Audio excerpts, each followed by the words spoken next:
Premier Adolphe Muzito ou azosala ou ngana zo benga ngada l'homme du peuple na benga celui maturité politique. Kaka yé moko anobiki ono bloc patriotique wana bosali lingomba na bato Kabila tandis que yé moko monsieur Adolphe Muzito azo financer azo laisser bato FCC ba mbongo ki no bolongo la kombo na bloc patriotique et comment force sociale et politique mais ya komona ke bato tozana bango na kati ya lingomba bando kotelemela biso c'est l'hypocrisie mais comment la hypocrisie o ezana kati ya lamuka o le premier Adolphe Muzito aza ko utiliser ngazo sala ngai passe maman bazo sala makambo na bango cesse bakanisi ke biso toyebi yango te moi si ya premier Adolphe Muzito azo sala ka diplomatie cesse c'est vrai pour que mobile nae à travailler na Chilombo mobile ne va pas faire primature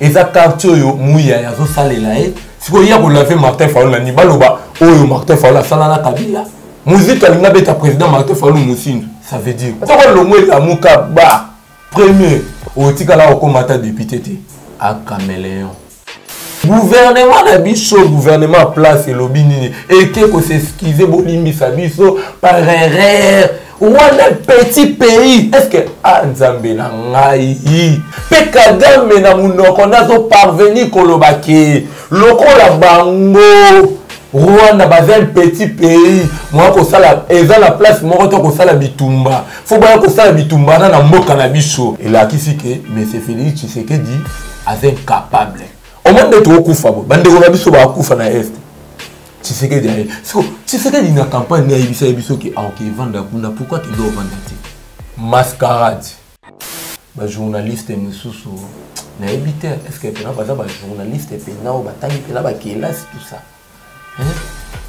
je ne pense pas akulo tunanga ba Israël Mutombo je ne pense pas mais akulo tunanga yi ko sala makambo te oyo ba ningano misusu basalaki qui a quel boloko tanga bimi boya apesi nini donc ça if bouya bien sûr aucun de prison abima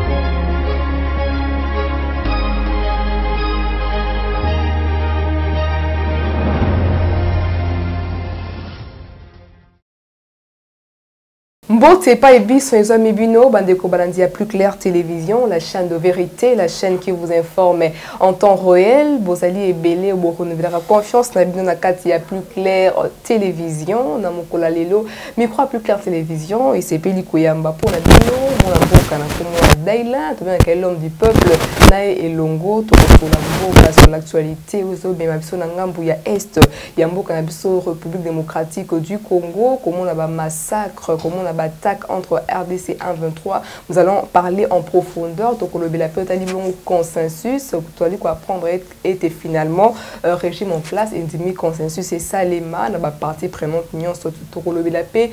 L'actualité où il y a journaliste Yves Bouya, Moka Bapandi Sango. En ce moment-ci, il semblerait qu'il y ait des prisons Yamakala. Avant tout, bande la PC, merci.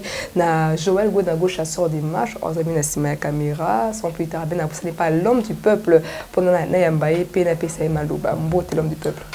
Mbote, maman Judith, Mbote Nabaye, Kongoma, Nyons Bazola Nangaï na Peace Claire TV, parce que Peace Claire TV est la chaîne où est vraiment dans le monde entier. Et nous allons vraiment essayer l'homme du peuple, son aleki na Peace Claire TV. Alors, on a fait vraiment Mbote na Bakongoma Nyos, Mbote na les amis de Daïlen qui m'acabou l'homme du peuple. Et encore, maman Judith, na lingina banda ko sala rappel. Parce que Mikolo, on a comme rappeler le peuple congolais. Nous avons rappelé le peuple congolais. Tobo sana maye oyote monsieur Félix Tshilombo alobaka na biso tango tozalaka ensemble na opposition parce que biso lelo tokoma na résistance. À l'époque, tant que nous allons en opposition, M. Félix Tshilombo, avant de Genève, en triomphal, tout Mélana Kambono, à Lobaka, Moutou a trahi le peuple congolais, Libabe Kosalanini, Libabe Kolandae. Na Genève, M. Félix Tshilombo, à lobby, le changement s'appelle Martin Fayulu. Et aussi, maman Judith, et ça n'a pas vérité au ngai l'homme du peuple n'a commis kobimi sabayi kongoman bobo sanate tant que na ma ponami en 2018. Okay. Maman Marthe a voté le président élu Martin Fayulu. Yo monaka na donc na zolo baba vérité, na zolo sabino ba vérité. Maman Marthe a voté le président élu Martin Fayulu. Okay. Roseline Momo, cousine ya monsieur Félix Tshilombo, a voté le président élu Martin Fayulu. Anthony Mouana, oh ami bengaka Prince, oui, a voté le président élu Martin Fayulu. Christian, Fanny Mobimba, Christian, a voté le président élu Martin Fayulu. Denise, maman Denise, hein, maman Denise. A voté le président, hein, première dame, Eza, maman Esther Fayulu. Maman Denise a voté président élu Martin Fayulu. Hier, comme M. Félix Tshilombo a mis voté à voter le président Martin Fayulu. Preuve année, Batunabiso, Bandekonabiso, il y a FCC, Balobi qui est Abima qui n'a troisième. Le président Zalaki, Martin Fayulu, l'homme de 62%. Rappel, il y a la salle pour Baïko. Deuxième. Mais deuxième, Toyebi, Bangomoko, Bato. Kabila organisé l'émission Maponami, malgré tout, ils ont crédible. Ayebi que Moto a gagné qui Maponami, c'est le président élu Martin Fayulu. Mais oui, deuxième Ezalaki Chadar, premier Ezalaki président Martin Fayulu. Et troisième Ezalaki, Eza M. Félix Tshilombo. Naïté, naïté, l'homme du peuple était, naïté, mais Eza Bato va organiser qui élection. Moto organisé élection, il y a 2018, Eza M. Kabila. Yende Moto a publié les résultats. Naïté. Tout ça, il mange Eza téléphone, Nabiso. Si Bato FCC, Azalane troisième. Moto a gagné qui m'a ponami et ça président Martin Fayulu. FCC peut affirmer que ba confirmant oui, ba confirmant malgré tout biso to là na ba preuve na biso na cour malgré tout cour et comment qui déjà politique hein ba politiser cour ba politiser seni parce que ba yeba ki carte na bango or tu sais que di lelo yo a commis ko sala bango suri ba ndenge nini ah là entre eux mais biso tozwi kaka ba parole wana etant que peuple congolais tokangi kaka ba parole wana oyo bato ba organiser biso maponami bato FCC balobi ke non moto azalaki élu moto azali Martin Fayulu et M. Félix Tshilombo abima qui est troisième. Maton Domingi, l'homme du peuple d'Ailan Kimakabu, toko ta première question à sujet na biso alelo, toké na ngambu ya Est ya République démocratique du Congo. Depuis tout ce temps, tu as vu des bandits qu'on aime so badali massacré. Aujourd'hui M23, tu as dit quoi prendre était Rwanda dans la semaine M23 malgré Moko ali ko wanga na ba massacre ils ont continué na Union africaine le président Macky Sall a tombé Mungongo a sengi était dialogue salima entre le président Félix Tshisekedi na président Paul Kagame pour trouver solution à combattre crise au lieu dans le ligne.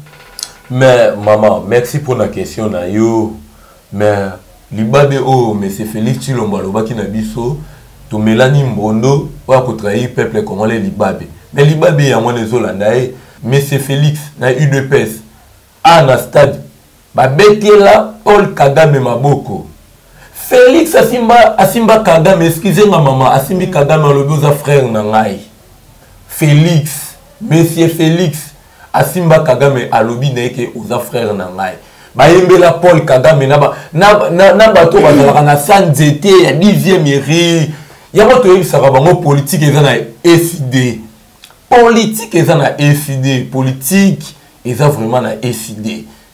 Est-ce que mutuloko la Paul Kagame tokoki kobetela maboko na mboka oyo hein mama tozala quand même batu moko ba visionnaire tozala quand même batu moko otozo rêver te yango na yebisaka ba yikongomani longwa kana esprit kondo enchange seke dialobaki ke tola la pungia ba bébé pourquoi nga daila l'homme du peuple à chaque fois na lobaki kongomani longwa na esprit na ya kola la pungia ba bébé parce que Kongomani soko zo rêver oh kulutu na biso tata na biso rochero tabulei asala kapel moko lobi ke ba Kongomani nous les jeunes nous jeunesse boya tout ça la politique parce que to boy lobby ba étranger ba sala nini ba ko diriger non vous allez entre président Félix Tshisekedi na président Paul Kagame pendant qu'on trouver compromis na ba créer monsieur Félix Tshisekedi loro la zana azana incompétent azana compétence mon côté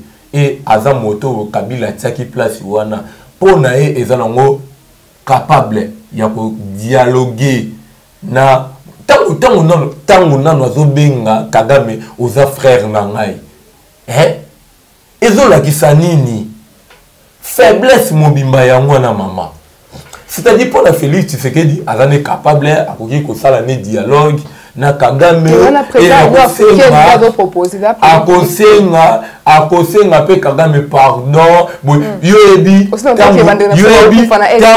tangu kala mingi ta tuuti komona na ba information wa tuuti kolanda na betando que biso RDC to bombarder moi territoire moi ya Rwanda tout ça Rwanda sengi biso to pesa comment to loba comment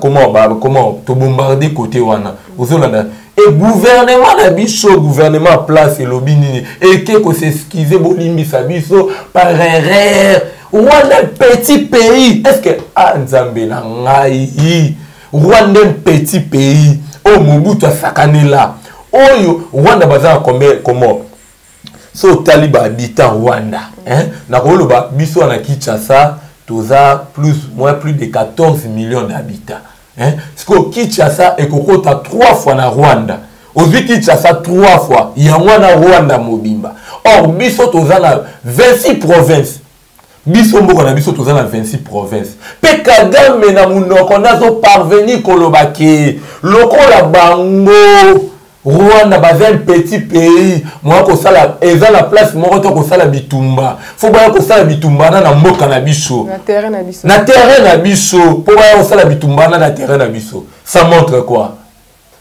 et là qui c'est que monsieur Félix Tshisekedi incapable. Mais le gouvernement congolais peut réagir, tout le monde en tout cas va stopper marambu ya vol, il y a Air Rwandais et il y a bon on a équité na Goma, on va vol on va interdire en haut. Mascarade. Comment ça?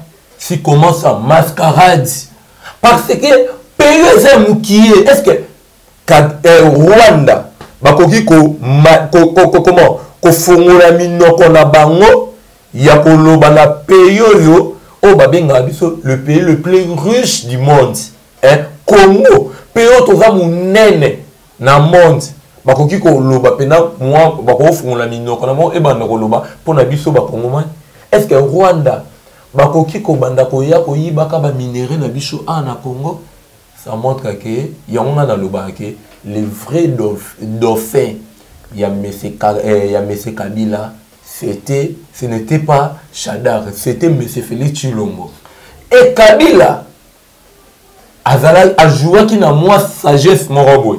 Alors que ngai ceux qui n'a lobby que n'a balkaniser mboka oyoyo, loko là va traiter ngai étranger rwandais.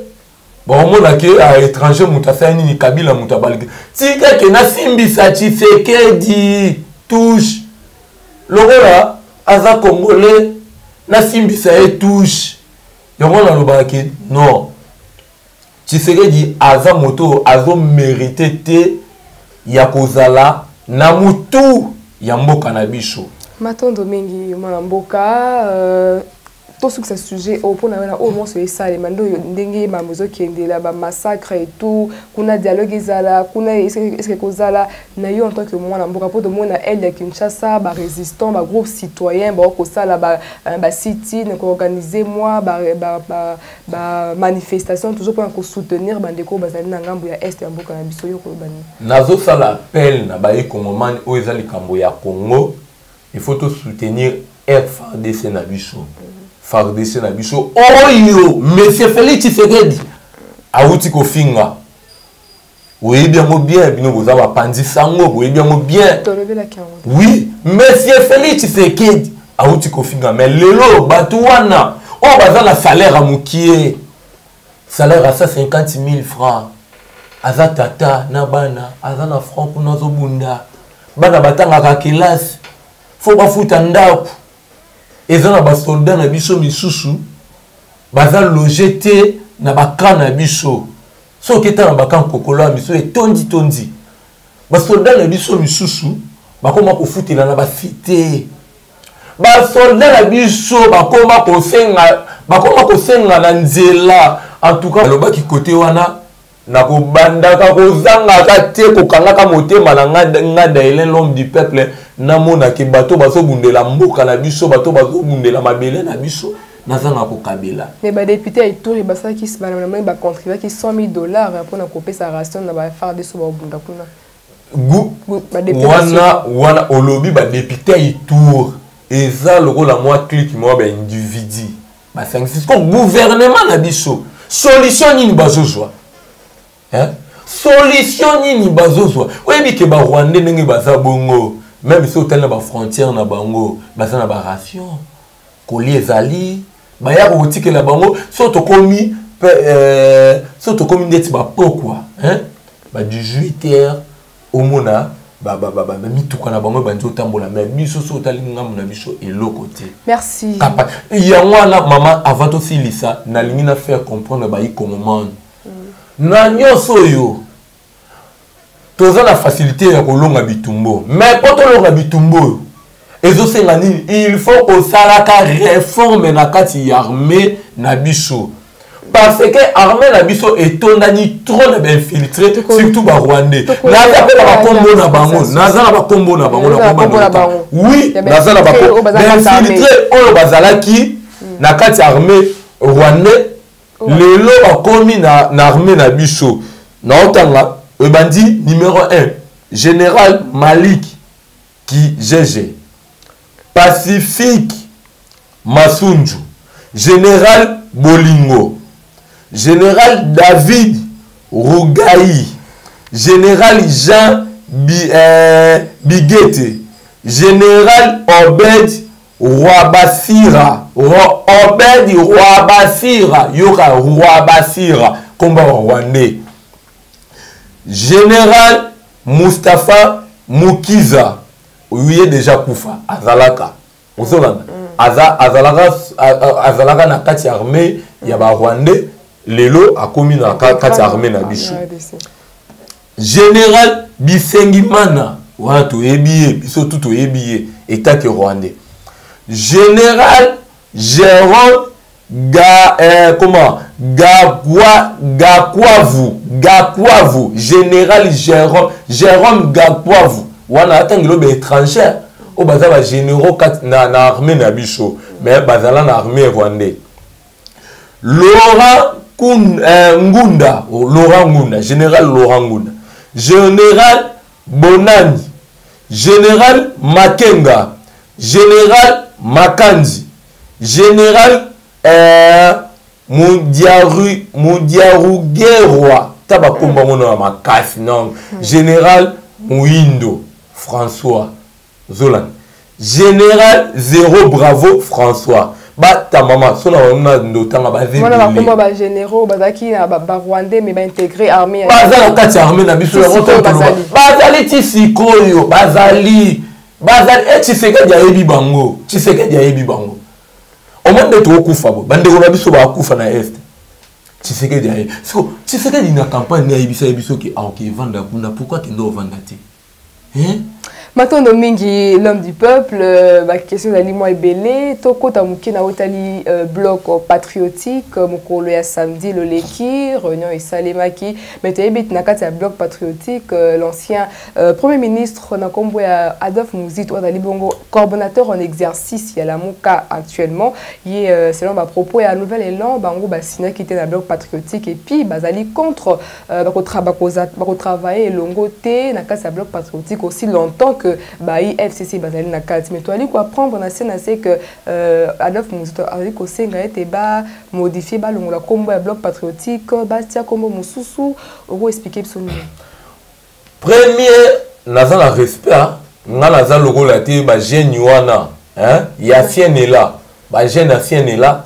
ba le na plateau ba ya ko finga nga batata batu ozolanda baya ko finga ba tata ba no ko ba n'importe quoi biso na famille politique na biso ba prendre biso tous en notion politique et maturité politique aussi hein? Oui yangwana en tout cas vraiment nazalaka fier na famille politique nanga FID parce que ba prendre ngai Dailin yeba ndenge nini ya ko respecter batata batu. OK. Premier Adolphe Muzitu o azosala o ngala zo benga nga Dailin l'homme du peuple na benga celui maturité politique au premier Adolphe Muzitu azosala. Ah bon? Oui.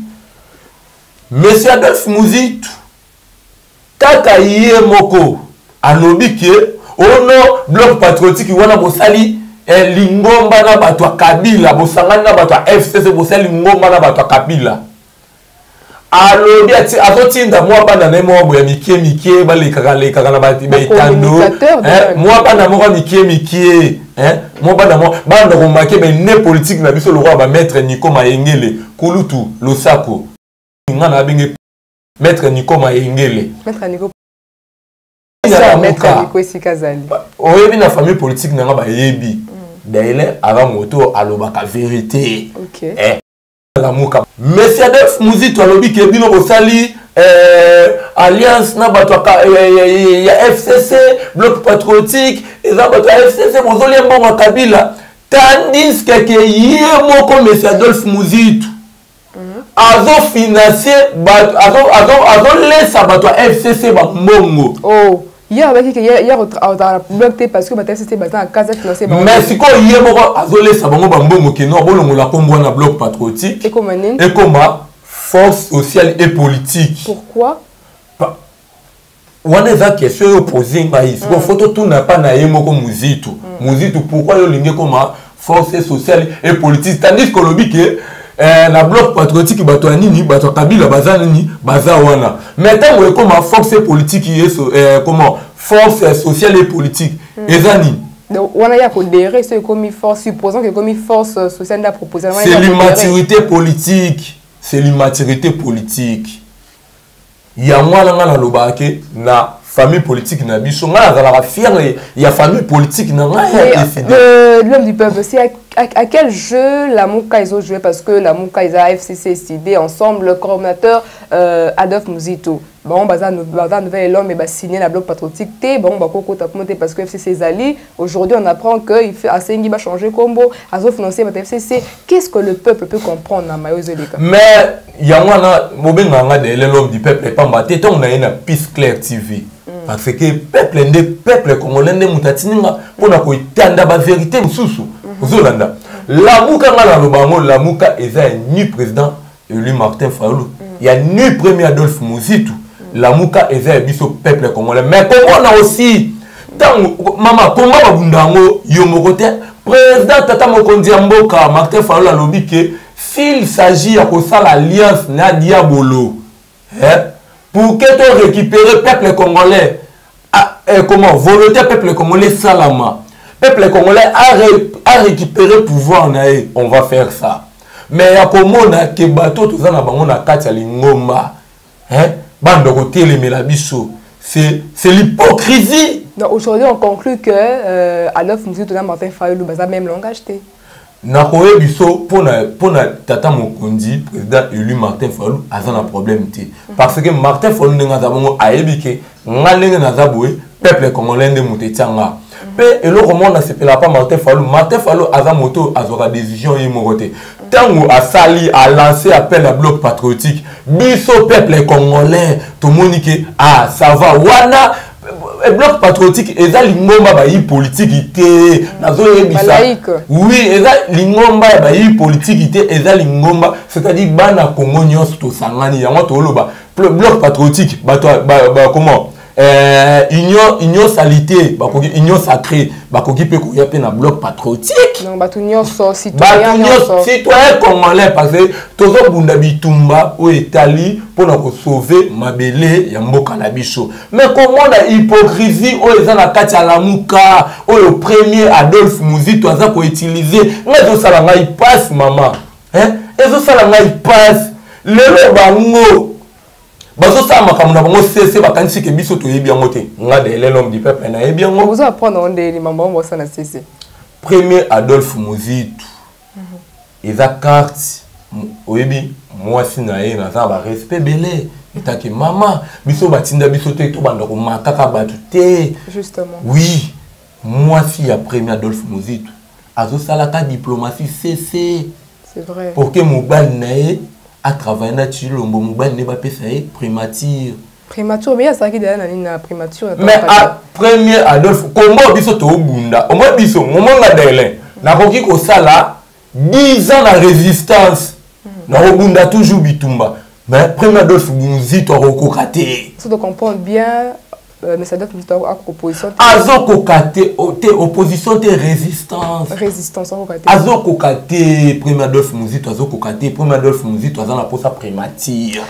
Azana mama tika ngana étalé ba vérité parce que ba yi kongoman ba yeba premier Adolphe Bunzito azana posa primature eza quartier yo muya yazo salela e quartier yo comment moi sinae azo betela e moi ça va betela carte en wapi akoma premier ministre a travaillé na gouvernement ya monsieur Chilombo wana yebani c'est hypocrisie 2023 bato ba organiser pona mi eza biso kana awa kala mingi te tsifika datika na combien d'années na moi 2 ans na article nango gouvernement sama ekweya zolana gouvernement sama ekweya donc premier ministre comme ambassadeur Bunzito selon ndenge bazo kasi oyo ya zo beta siko bazo tina moneti bango siko bazo comprendre to faulu bo bale kala TV faulu boy non faulu ndenga za bongo moto azotinda faulu.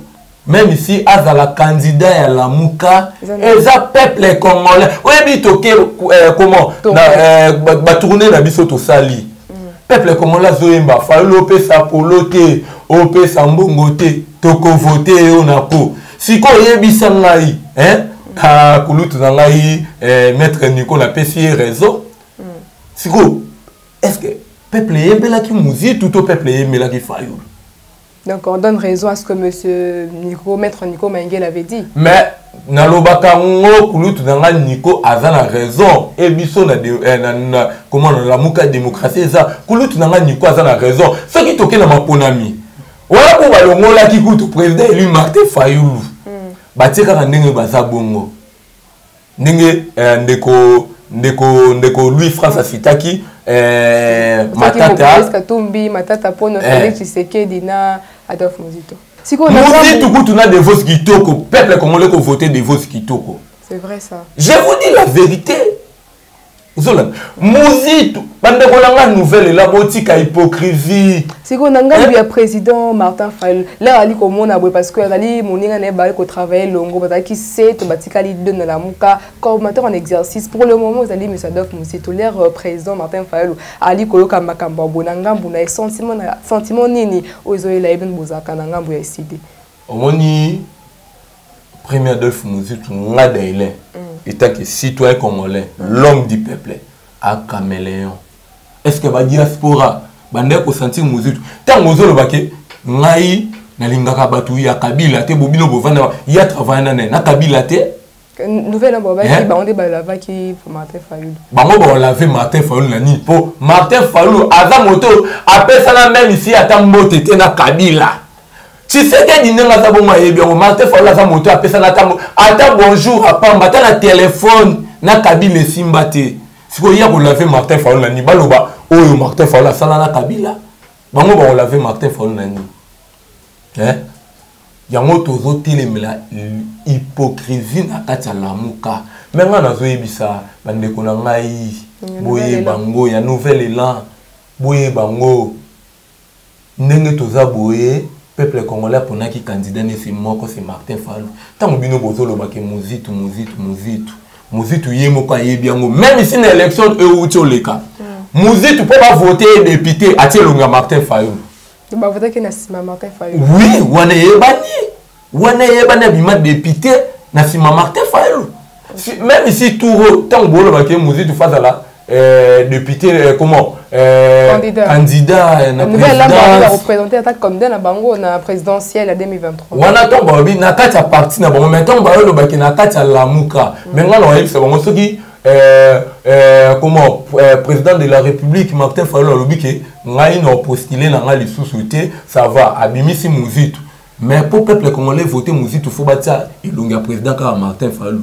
batia ilongine na sima Bunzito liboso ne peuple ba implanter ba parti na bango maître Blanchard ayebi ba implanter ba parti na bango batia ilonga président partout tout basel va tourner na bango. Est-ce que ancien est là on a benga ancien est là. Ancien est là, nana est bien. Hein? Les lots peuvent comment les canaux étant de balle. Tous quel melande comment hypocrisie. Où est ça la carte à la muka? Bon l'hypocrisie wana. Où est ça la carte à la muka? L'amour est un état d'esprit. L'amour est un peuple congolais. L'amour est ni Martin Fayulu. L'amour est ni premier Adolphe Muzitu. L'amour est biso le peuple congolais. Tant biso to poni bino ba leader na biso. Vous avez la même morale. Vous tambwisa biso. Si yo olingi obeta muninga musinjo. Muzitu alinga beta président Martin Fayulu musinjo. Ça veut dire quoi? Parce que même peuple est déçu hein. Ils sont déçus na Muzitu. Ils sont déçus na Muzitu. Hein? Ils sont déçus na Muzitu. Même on a ça Muzitu ce qu'on le mot la muka ba premier ngai na respect tout premier Adolphe Muzitu so le mot la muka pas au tikala ko mata député té. Non la quel est bien des mangwe ekende. Peuple congolais de mutu a bien. Matondo mingi d'aller l'homme du peuple tout ko ba ko chuter na émission na biso na moi quelques minutes to quelques secondes maloba et pas ya na sujet etali bongo moko ba pansa na kombo ya Ibu ya dali pe moko ka ba pansa ngo o ya dakami mi côté ya lamuka akangamaki bikoleleki il semblerait que ba dazaki na ba dossier na moko mo pansa ngo sous na kombo Israël mutombo metwali ko apprendre était azokende déjà prison ya makala réactionnant. Non, et ça coule tout n'angai. N'engue to loba kareke la lutte continue. Coule tout n'angai ko perdre espoir te. To habitumba. Boyebi to telemela ki dictature à Kabila. Mais le lot to omo nango pas mais c'est Félix Tshilombo. To omo nango. Et ba journaliste mususu na ebite est-ce que pena ba journaliste pena o batangi pena ba kelas tout ça. Hein? Je ne pense pas. Israël Mutombo. Je ne pense pas, je ne pense pas.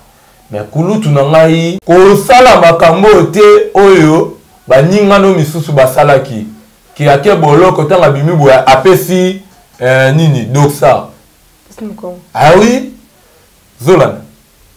Kulutu nangai oza Kulutu ngai de l'homme du peuple na lingaka mingi. Oza Kulutu tozo bunda bitumba. Pour na bimisa peuple congolais na kati ya prison oyo mais c'est Félix Tshilombo tia bango to luka changement oyo moko mais c'est Félix Tshilombo tant que na Genève aloba le changement s'appelle Martin Fayulu mais kulutu na ngai ko changer côté ngamate ngana asenga na zo senga nelo if buya bien sûr aucun de prison abima Abima la politique, ninga de l'homme du peuple dans le bango, un jour pe bo kangangai, mais ata bo bomingai komba na ngai moto mususu ya ala tango bunda komba de l'homme du peuple ando bunda. OK. Oui, if buya abima. Et l'obité que so ibozui if buya bo kangi que bo kangi biso ba de l'homme du peuple minokote. To bunda ka toujours bitumba. O to ebele o to luka changement ba yi kongomani. To bunda toujours bitumba mais kulutu nanga ifbuya ko tia ba société zala toujours kaka na ndemo bando tambola zala kaka bongo obima tango obima to continuer toujours lit.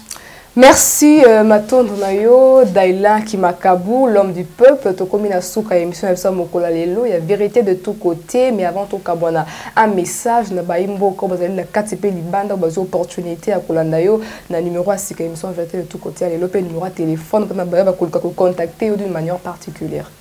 Numéro na ngeza plus 243 89 65 00 669 plus 243 89 65 00 669.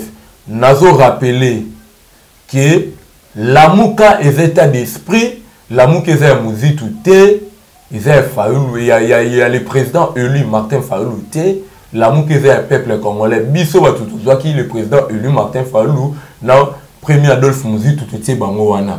Et nazo senga na premier Adolphe Muzitu étant que coordonnateur à l'amuka. Action